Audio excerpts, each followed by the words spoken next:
In this video, I'm sharing the free patterns and the tutorials to make these 3 items: a tea towel with the fringed edge, a pot pincher, and a pot holder with the pocket. I think these 3 items would pair well together as a Christmas gift for someone who likes to cook or bake or entertain, and the gift can easily be bulked up or down depending on how much you want to give. So one tea towel would be perfect as a stocking stuffer, or you could give them as a set. This is a good beginner project. These ones are a little bit more advanced because of the bias tape, and you could give 2 of these as a set or 2 of the pot holders as a set. And if you wanted to bulk this gift up even more, you could add something like a cookbook or a bottle of wine or some homemade cookies to this.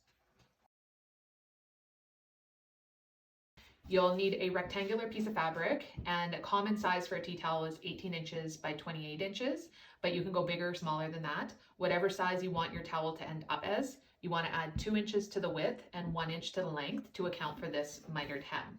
You'll want to use a natural fabric for your tea towel, so a cotton or a linen, and make sure that it's woven so that you can get this fringed edge. The first step is to create our fringed edge. This one is 1 inch long, and you can go shorter or longer depending on the look that you want. Just keep in mind, this is a bit of a tedious step, so the longer you go with your fringe, the longer it will take you to fray. I'm going to create a 1 inch long fringe, so I'll draw a line 1 inch away from my one end using a temporary fabric marker. Now I'm going to use a shorter stitch to stitch right along that line.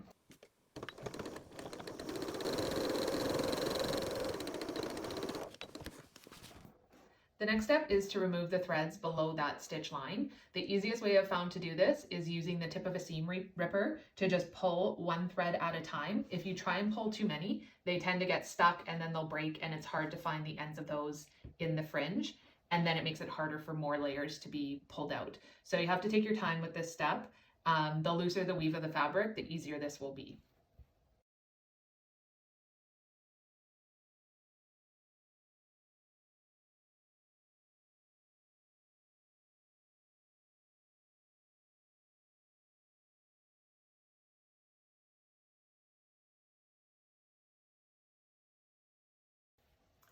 And if your threads are a little bit uneven, or you didn't sew your line perfectly straight, so here I have more that needs to be frayed, but here it's right against the stitching, then I'll just use my seam ripper to break one of those threads before the stitching there, and then I can just pull a portion of it out.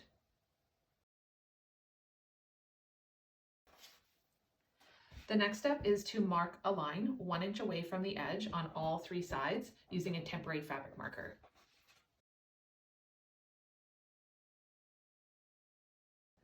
Fold your raw edges up to meet that line and press them into place.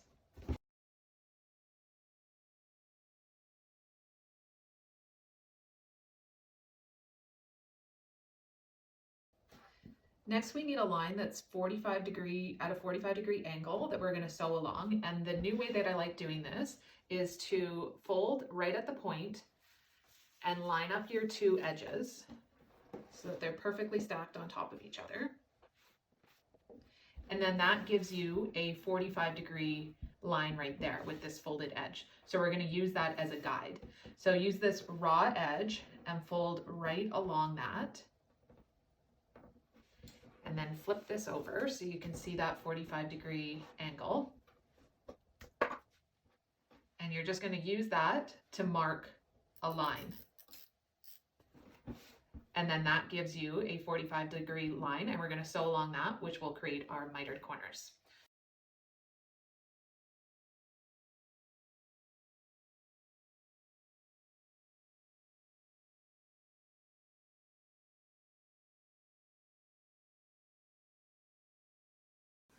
So you're going to keep your 2 edges lined up and make sure that there's that perfect point at the end. And you're going to use a shorter stitch again. I'm going to sew right along that line, and I start with my needle on the fabric, then backstitch to the end. Otherwise, the fabric can bunch as your presser foot gets up to it. And then as you get to the end, backstitch so that your needle ends up on the fabric again.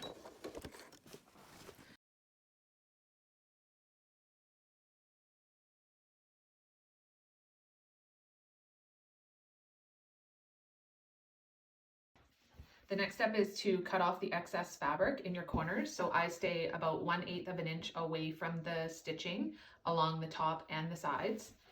And I'll cut towards my fold, following that line. And then at the top, I'll just cut straight across. Next, you can flip those corners out and use a point turner to get the last little bit out. To finish off our hem, we're going to fold it in one more time. So we'll use that raw edge and our corners as a guide and just fold it in and press into place.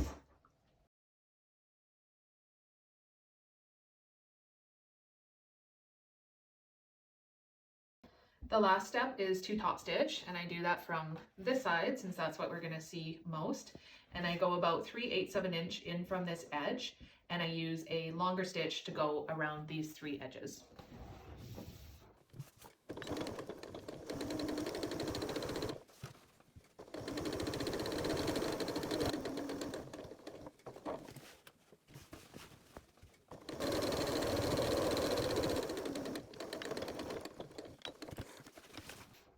And there's your finished tea towel.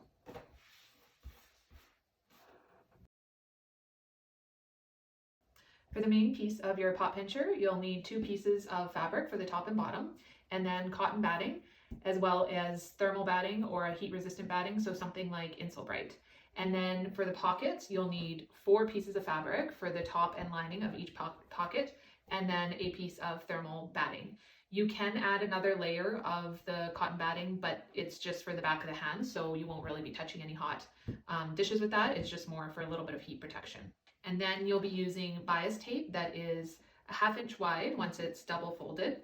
So you'll need 2 pieces that are 5 3/4 inches, and then a piece that is about 26 inches to go all the way around. You'll also want to use a walking foot for this project because there's so many layers of batting. A walking foot will make that much easier. The first step is to stitch all of our layers together for this main piece. So before I do that, I'm just going to finger press some lines that I'm going to follow for my quilting stitch. If you want a simpler pattern, you can simply just do an X, and you can either finger press that into place, use a temporary fabric marker, or chalk. So you'll do your first piece of fabric wrong side up, and then your thermal batting, and your cotton batting, and then your top piece. And you'll use a walking foot to stitch those quilting stitches on. If you're stitching lines, then you want to make sure that you're working from one end to the other. You don't want to stitch down, then stitch going the opposite way and then down again, or it'll start to skew your fabric.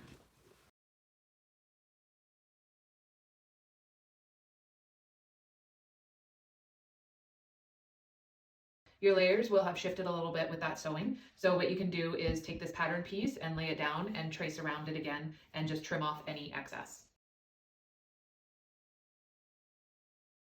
Next, we'll work on our pockets. And if you want, you can do the same thing and add a quilting stitch. I just leave these ones. So you'll do wrong side up, and then your batting, and then your top layer.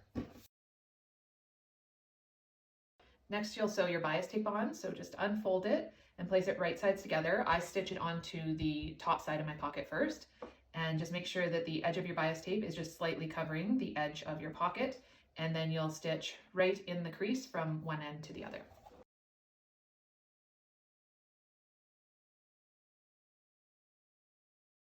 Now you can flip your bias tape to the other side and just make sure that that folded edge is covering your line of stitching and clip it into place. Now we'll top stitch just about 1/8 of an inch away from this folded edge.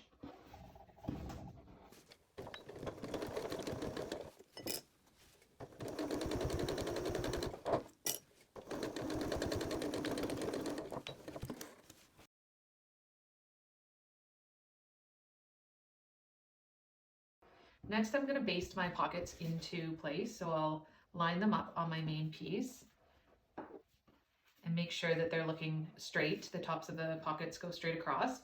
And instead of basting all the way around, because I find that that tends to shift the fabric a little bit and then I end up with crooked pockets, I'll just stitch from the top of the pocket down, and then same thing on this side down, and then we'll repeat that on the other side.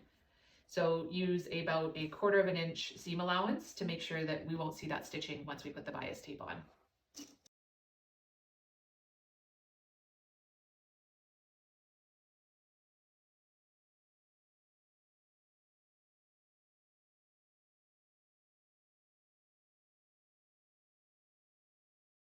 And if you didn't add any quilting stitches to your pockets, then you'll likely have to trim those down a little bit.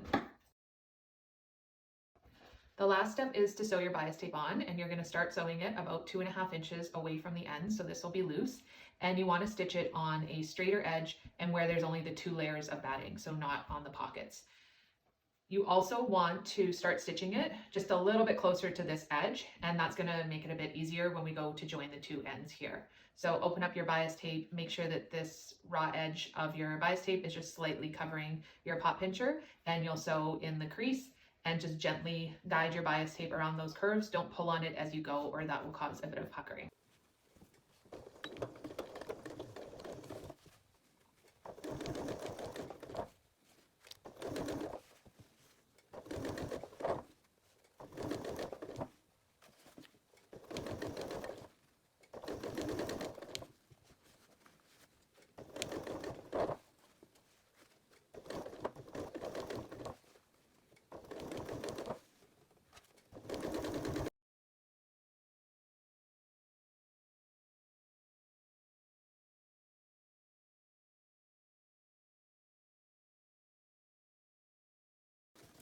As you come back around to where you started stitching, you'll fold this piece back so that you can see the start of your stitching. And then you're going to lay this end on top of it. And we want to sew right up to that fold and right in line with that stitching. So the easiest way to do that is to use a pin and just place it in there and make sure it's lined up where the stitching is. And then you can use a marker to mark where you're going to sew up to.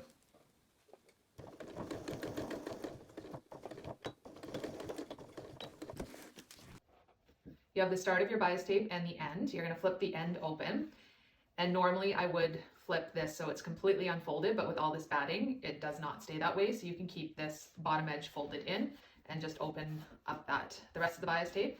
And then you're going to fold your pot pincher in half and then fold this edge so it lines up with that. That'll just make it easier to get the start of your bias tape to sit flat. And we want this piece of bias tape to run perpendicular to this piece of bias tape. So once you get that flat, use a couple pins to keep it in place. And then you're going to stitch a line from where this raw edge and this raw edge intersects, so that point right there, diagonally all the way down to your stitching.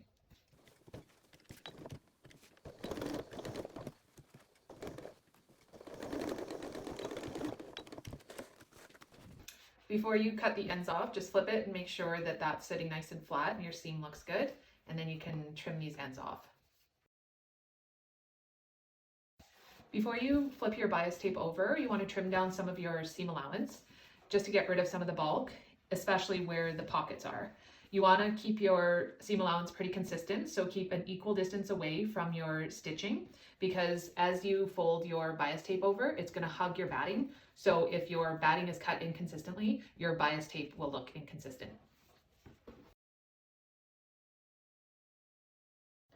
To check if you've trimmed enough of this bulk off, flip your bias tape to the other side.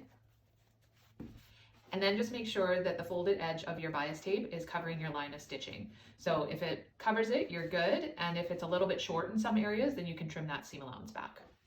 To help with getting this bias tape sitting flat, I use just the tip of my iron and press the very edge of the pot pincher down, which will flatten some of that batting and smooth out your fabric so it doesn't pucker under the bias tape. Now I'll clip my bias tape into place. The last step before I stitch my bias tape into place is to just run the tip of my iron around the edge again, which will give me a bit of a crisper fold, and it'll also help flatten out some of these curves.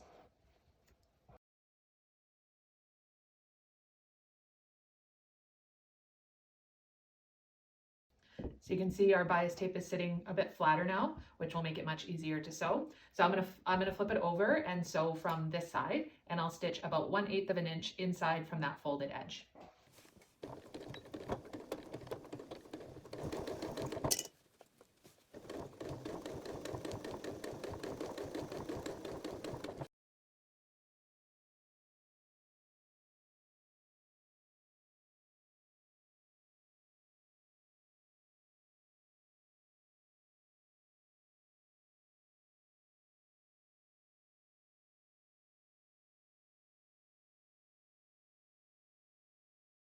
If there are any areas where your bias tape didn't quite cover the stitching on the other side, as long as it caught the fabric underneath, you can just use your seam ripper and remove the stitching along that area. Now it's not as obvious where the bias tape didn't come quite as far there. And there's your finished pot pincher.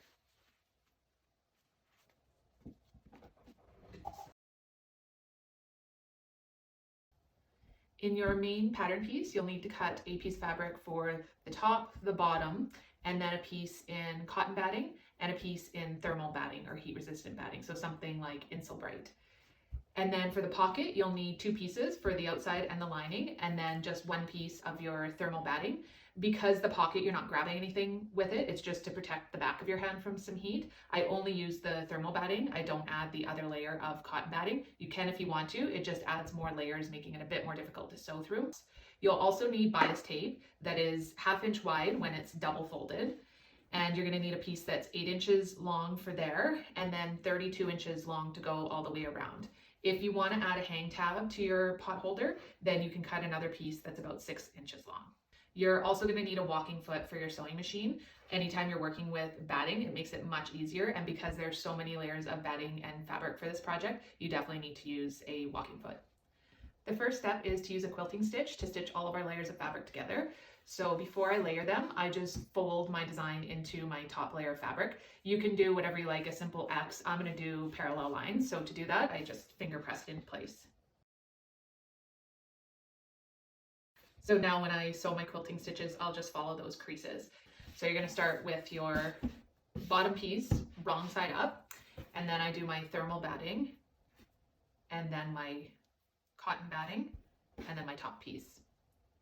The other thing you want to do when you're doing quilting stitches is to work in the same direction. If I sew my fabric, my one line this way, then flip my fabric and stitch back this way and continue on like that, then it's going to pull the fabric a different direction. So you always want to start at one end and stitch to the other end.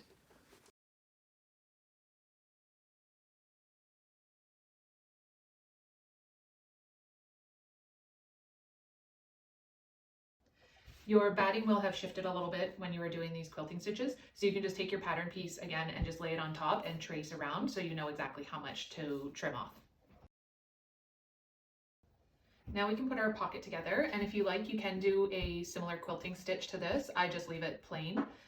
So you're going to layer it with the one piece with the wrong side facing up, and then your thermal batting, and then wrong side facing down. I stitch my bias tape to the right side, the outside of the pocket first, and I just open that up and make sure that the edge of my bias tape is just covering all of these layers of fabric and batting, and stitch from one end to the other in the fold of that bias tape. Now you flip your bias tape to the other side and just make sure that it's covering that line of stitching and clip it into place. I stitch from the top side, the right side, and just about 1/8 of an inch inside from that folded edge, and that'll make sure that you're catching the back of your bias tape.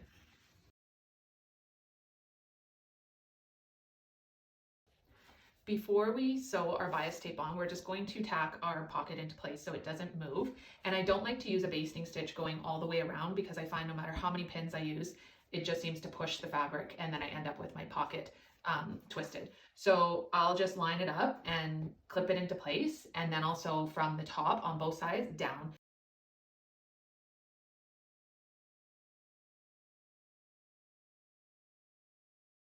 If you want to add a hanging tab to your pot holder, you'll complete that step now. So you'll just take your 6-inch piece of bias tape and double fold it, press it, and then stitch on either side of that. Fold it in half lengthwise, meeting up the 2 raw ends, and then you'll just baste it on wherever you want, either at the top or the corner or the side. I just suggest sewing it on where you only have the 2 layers of batting rather than the 3, because it can be difficult to go through that many layers and then your bias tape as well. To finish off our pot holder, we're going to sew our bias tape on.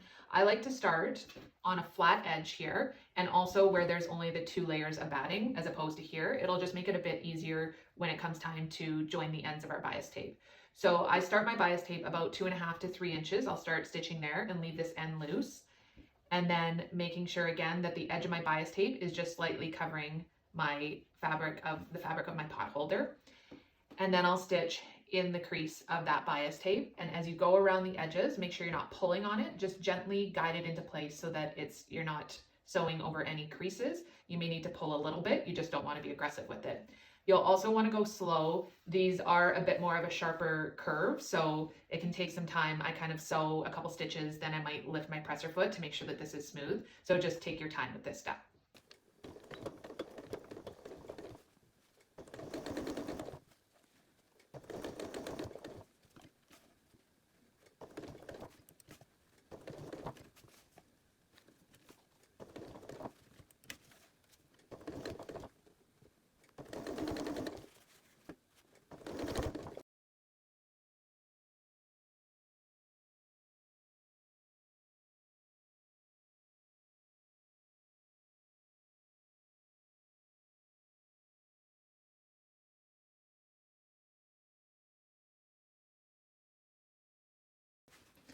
As you come back around to the beginning of your stitching, you're going to open this piece of bias tape up and just fold it back right to where the stitching started. So you can see that stitch and make sure it's folded straight back. You don't want it going at an angle.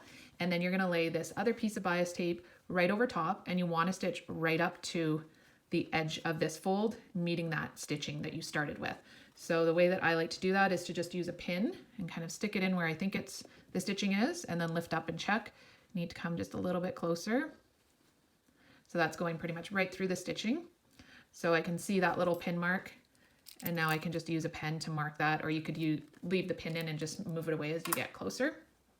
And then stitch right up to that line, back stitching at the end.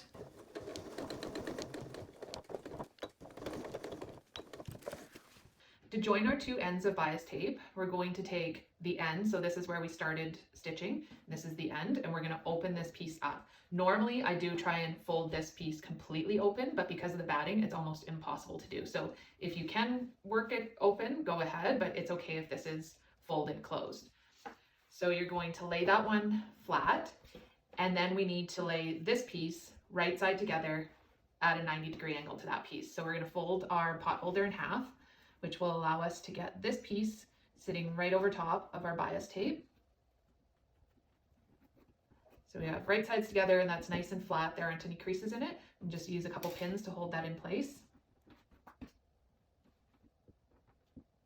And now we're going to stitch a line diagonally going from where this edge and this edge intersect. So right there, we're going to stitch diagonally right across to where our stitching is there.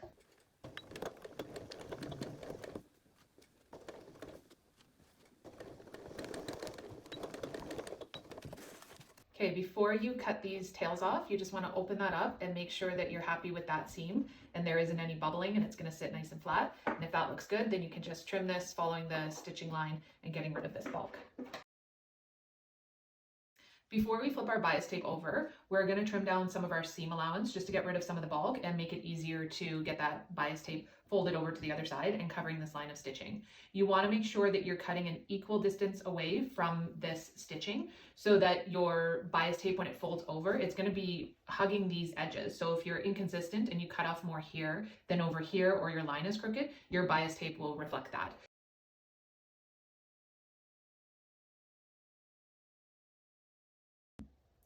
Flip your bias tape over to the other side. Before I clip the second side of the bias tape into place, I like to use the tip of my iron and just press along the edges, which will help flatten the batting and make it a bit easier to clip down, and also make sure that this fabric is laying a bit flatter so it doesn't get accidentally creased or folded up as I'm pinning. Now I'll clip it into place, making sure that this folded edge is covering this line of stitching.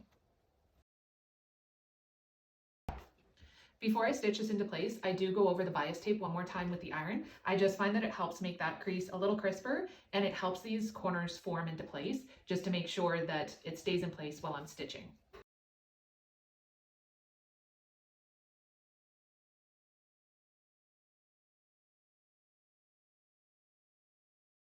So you can see here how the fabric is a little bit bubbled on the corner. Once I run my iron over it, kind of relaxes the fibers and it sits in place nicely. So you can see how that follows the curve a little nicer. So this is the side of the bias tape that we need to stitch down, but I sew from this side about 1/8 of an inch inside from this folded edge, and I'll just go really slow and check as I'm going to make sure that this folded edge is staying over the line of stitching.